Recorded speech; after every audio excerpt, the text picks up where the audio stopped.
If you're someone who's injured their lower back and you're currently sitting in bed in excruciating pain thinking, is this their end? Or you're someone who's injured their lower back in the past and it keeps coming back and you can never quite get into the best shape possible you once were in, or even get back to normal movement, I've got news for you.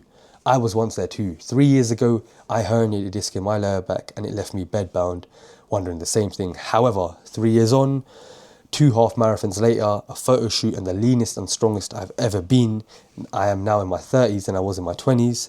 In this video here, I'm going to show you how I did it. Before all of that, if you're new here, my name is Taryn. I'm an online coach and personal trainer with over 15,000 hours of in-person coaching experience and over 100 transformations, taking the everyday individual from average to athletic, transforming their health, their performance, and of course, their physique.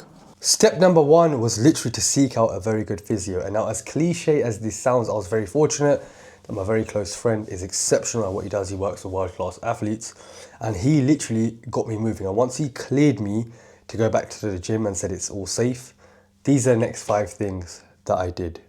Step number 1 was just get back moving, walking every hour for 5 to 10 minutes, but your body is designed to move.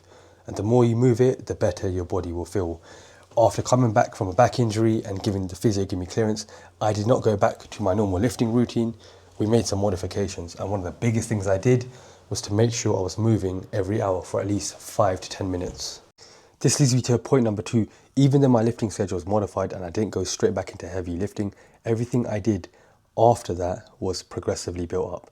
We started off with a bodyweight squat. I went back to dumbbell squatting, literally rebuilding my foundations. Practicing movements, getting stronger in key positions, not just on the squat, this is on the deadlift, on my upper body movements, my core, really working mobility, really using this time of me injuring my back as a way to actually strengthen my body so it's better than it previously was. Oftentimes one of the biggest things I see with individuals once they get injured, they don't actually fix the root cause. They just skip everything and go back into old behaviors.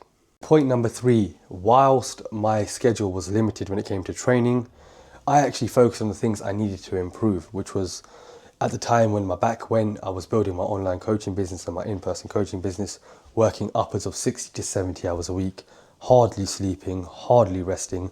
My nutrition probably, if I'm honest, wasn't the best. This allowed me to start to really rebuild better habits, focusing on better quality foods, making sure I started to prioritize my sleep, but also how I managed my stress levels, because that was a big thing. Point number 4, and that was a big mindset shift, realizing that I need to pour into my own bucket before I try to help and serve others. If you can't help and serve yourself, you're going to be very limited. And this transformed the way I did everything else onwards since then. This leads me to point number 5, and that is practicing the art of patience, realizing your lower back does get better. However, you need to make sure you're going through each step thoroughly as opposed to trying to rush the process, because when you rush the process, the likelihood of it happening again is a big thing. And since then, my back has been pretty good.